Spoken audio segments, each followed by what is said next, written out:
परियों को पसीना ला देने वाला पहला ऐसा गीत। 100 साल तक तो क्या 100 साल बाद भी ऐसा गीत बनना बहुत मुश्किल है। शंकर जैक्सन सदियों तक रहेंगे टॉप म्यूजिक डायरेक्टर। क्यों दोस्तों मैं ऐसा कह रहा हूँ? परियों का पसीना वाली बात कौन सी है जो इस गीत से जुड़ती है, और 100 साल का क्या किस्सा है, 100 साल का क्या रिश्ता है इस गीत से, 100 साल का जिक्र क्यों जुड़ता है इस गीत से, आज मैं बताने जा रहा हूँ आपको दोस्तों। और क्यों शंकर जैक्सन सदियों तक टॉप पर रहेंगे। कौन सा गीत है दोस्तों, आज इस पर बात करते हैं। चैनल पे नहीं तो चैनल को सब्सक्राइब कर लीजिएगा, बेल आइकन भी प्रेस कर लीजिएगा ताकि नोटिफिकेशन आप तक पहुंचते रहे। नमस्कार, मैं महेश कोहली बॉलीवुड संगीत के सफ़र से। दोस्तों 1966 में एक फिल्म आई थी, साउथ वालों की ये फिल्म थी। टी प्रकाश राव इसके डायरेक्टर थे। साउथ वालों की हिंदी फिल्म थी, बहुत बड़ा बजट इस फिल्म में लगा था, बड़ी ये फिल्म थी। तो दोस्तों जब इसकी फिल्म साउथ के उस समय के मद्रास आज के चेन्नई में जब शूटिंग हो रही थी, तो उस शूटिंग में म्यूज़िकल टीम भी पहुंची हुई थी। जी हाँ, म्यूज़िकल टीम में शंकर जैक्सन, हसरत जयपुरी ये वहां पर मौजूद थे चेन्नई में। तो जब हसरत जयपुरी साहब को इस फिल्म की एक सिचुएशन थी दोस्तों, इस फिल्म की एक सिचुएशन थी कि राजकुमार अपनी राजकुमारी का इंतज़ार जंगल में कर रहा है। तो जब ये सिचुएशन बताई गई हसरत जयपुरी साहब को कि यार तुम्हें एक ऐसा गीत लिखना है कि राजकुमार जंगल में अपनी राजकुमारी का इंतज़ार कर रहा है, बड़ी बेसब्री से इंतज़ार कर रहा है। वो इंतज़ार में इतना ज़्यादा पागल है कि वो हवाओं से, फिज़ाओं से, पत्तों से, फूलों से, पेड़ों से, प्रकृति की जितनी भी चीज़ें हैं उनसे वो एक ही बात कहे जा रहा है कि मेरा महबूब आने वाला है, मेरा महबूब आने वाला है। तो आपको ऐसा गीत लिखना है। हसरत जयपुरी को ऐसी सिचुएशन दी गई, बताई गई कि आपको इस सिचुएशन पे गीत निकालना है। अब यहाँ पर शंकर जैक्सन ने बढ़ चढ़ के एक बात और कह दी। जी हाँ दोस्तों, शंकर जैक्सन ने हसरत जयपुरी साहब को एक और चैलेंज दे दिया कि भाई आपको एक ऐसा गीत लिखना है, ऐसे शब्द लिखने हैं कि जिससे परियों को भी पसीना आ जाए। अब ये भार आ गया हसरत जयपुरी के ऊपर कि उनको यार एक गज़ब का गीत लिखना है, सिचुएशन भी कुछ ऐसी है। अब क्या इस सिचुएशन पे लिखूं कि हीरो पागलों की तरह जंगल में पत्तों से बात कर रहा है, हवाओं से बात कर रहा है, फिज़ाओं से बात कर रहा है कि मेरा महबूब आने वाला है, लिखूं तो क्या लिखूं इस पर। खैर साहब, जब हसरत जयपुरी होटल के अपने कमरे में आए, जिस कमरे में वो ठहरे हुए थे, उन्होंने बहुत सोचा इस सिचुएशन के ऊपर, मगर उनसे 2 लाइनें भी नहीं निकली। उन्होंने सोचा यार ये गीत मैं कैसे कंप्लीट करूं, कैसे पूरा करूं, कुछ सूझ नहीं रहा था हसरत जयपुरी साहब को। तो चेन्नई में वहीं किसी की पार्टी अरेंज की हुई थी किसी ने उस दिन। तो हसरत जयपुरी साहब ने शंकर जैक्सन साहब को कहा छोड़ो यार, अभी गीत नहीं बन रहा है, ऐसा करते हैं पार्टी में चलते हैं। अब यहाँ पर शंकर जैक्सन भी तैयार हो गए, हसरत जयपुरी भी तैयार हो गए। ये जब पार्टी में पहुँचे तो हसरत जयपुरी के सामने से एक खूबसूरत लड़की गुजरी पार्टी के अंदर, और उस लड़की ने हसरत जयपुरी साहब को सलाम किया।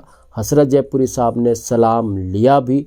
अब यहाँ पर देखिए दोस्तों, हसरत जयपुरी ने कई बार अपने इंटरव्यूज़ में भी कहा कि खूबसूरत लड़कियों को देखकर उन्होंने कई खूबसूरत गीत लिखे हैं, खूबसूरत लड़कियां उनको प्रभावित करती थी और कई अच्छे गीत उन्होंने खूबसूरत लड़कियों को देखकर निकाले। तो यहाँ भी कुछ ऐसे ही होने वाला था। हसरत जयपुरी ने जब उस लड़की को देखा, लड़की ने जब हसरत जयपुरी को देखा, लड़की ने हसरत जयपुरी को सलाम किया, हसरत जयपुरी साहब ने सलाम लिया, तो बात आई गई होगी, लड़की निकल गई। मगर हसरत जयपुरी के दिमाग में कुछ चल रहा था। तुरंत वहीं पर हसरत जयपुरी के दिमाग से एक मुखड़ा निकला, दिमाग क्या मैं कहूँगा दिल से एक मुखड़ा निकला, और ये मुखड़ा था गीत का, बहारो फूल बरसाओ मेरा महबूब आया है। जी हाँ, मैं जिस फिल्म की बात कर रहा हूँ ये फिल्म थी सूरज, जो 1966 में आई थी, और ये कालजयी गीत इसी फिल्म का था। तो खैर जब ये मुखड़ा तैयार हुआ, फिर हसरत जयपुरी साहब ने इसके अंतरे भी तैयार किए। शंकर जैक्सन साहब ने जब इसको कंपोज़ किया, बड़ा खूबसूरत ये कंपोज़ हुआ। फिर रफ़ी साहब को बुलाया गया मुंबई जाकर के इसको फिर रिकॉर्ड किया गया, और जब रफ़ी साहब ने रिकॉर्ड किया तो दोस्तों कमाल ही हो गया। जब ये गीत फिल्म के अंदर आया, इसने वो रिकॉर्ड तोड़े जो अविश्वसनीय थे। बहारों फूल बरसाओ मेरा मैं, ये गीत इतना चला, इतना चला, जी हाँ दोस्तों, किसी को विश्वास नहीं था कि ये गीत ऐसे भी बनेगा और ऐसा भी नाम कमाएगा। मगर दोस्तों एक बात और थी सूरज के अंदर, इस गीत को टक्कर दी थी इसी फिल्म के एक गीत ने, और वो उस वक्त की नई आवाज़ थी। जी हाँ, शारदा जी की आवाज़ थी इस गीत के अंदर। तितली उड़ी, तितली उड़ी भी इस फिल्म का गीत खूब चला। तितली उड़ी ने ऐसी टक्कर दी बहारों फूल बरसाओं जैसे गीत को कि जब फिल्म फेयर अवार्ड की बारी आई तो दोनों गीत सेम रैंकिंग में थे, मतलब दोनों एक ही रैंक में थे। फिल्म फेयर अवार्ड तितली उड़ी को भी मिलना था, फिल्म फेयर अवार्ड बहारों फूल बरसाओं को भी मिलना था। कुछ ऐसा हो गया था सीन कि किसको फिल्म फेयर अवार्ड दें यार, दोनों के रैंक एक है। और ये वो दौर था दोस्तों जब 67 की मैं बात कर रहा हूँ, 66 के फिल्म फेयर अवार्ड 67 में दिए जा रहे थे। तो जब फिल्म फेयर अवार्ड 67 में दिए जाते थे तो उस वक्त पर कोई मेल फीमेल प्लेबैक सिंगर की कोई कैटेगरी नहीं थी, सिर्फ अवार्ड दिया जाता था प्लेबैक सिंगर के लिए। अब किसको ये अवार्ड दें? तितली उड़ी गाना भी टॉप पर, बहारों फूल बरसाओ भी टॉप पर, फिल्म फेयर अवार्ड दें तो किसको दें? तो फिल्म फेयर की जो जूरी थी उन्होंने एक काम किया, रफ़ी साहब की सीनियरिटी को देखते हुए रफ़ी साहब को बेस्ट प्लेबैक सिंगर का फिल्म फेयर अवार्ड मिला और शारदा जी को स्पेशल अवार्ड से नवाजा गया, स्पेशल फिल्म फेयर अवार्ड से नवाजा गया। और 67 के बाद ही मेल फीमेल प्लेबैक सिंगर की कैटेगरी बनाई गई और ये पॉसिबल हुआ शारदा जी के गीत तितली उड़ी के कारण। जी हाँ, बहारों फूल बरसाओ रफ़ी साहब तो टॉप पर थे ही, मगर शारदा जी ने भी कमाल किया था। सूरज फिल्म के अंदर वो गीत था तितली उड़ी। खैर साहब, बहारों फूल बरसाओ अब 100 साल वाली बात करते हैं दोस्तों। ये गीत लोगों के बीच में इतना मशहूर हुआ, इतना मशहूर हुआ, इतना चला ये गीत दोस्तों। तो जब दोस्तों फिल्म इंडस्ट्री के 100 साल पूरे हुए, 100 साल पूरे किए फिल्म इंडस्ट्री ने, तो बीबीसी ने एक पोल कराया था फिल्मी गीतों को लेकर के 100 साल के अंदर कौन सा गीत टॉप पर रहा।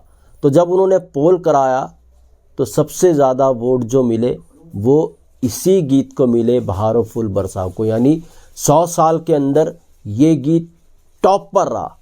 जितने भी 100 साल के अंदर फिल्मी दुनिया में गीत बने उनमें सबसे टॉप पर रहा बहारों फूल बरसाओ। और दोस्तों मैं तो ये कहता हूँ 100 साल तो क्या, 100 साल के बाद भी ऐसा आज तक कोई गीत फिर दोबारा बना ही नहीं।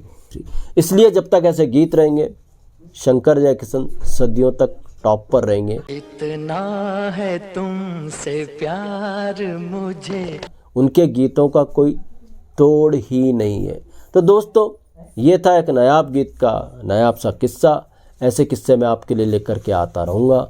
महेश कोहली को दीजिएगा इजाज़त। Goodbye, good luck and take care.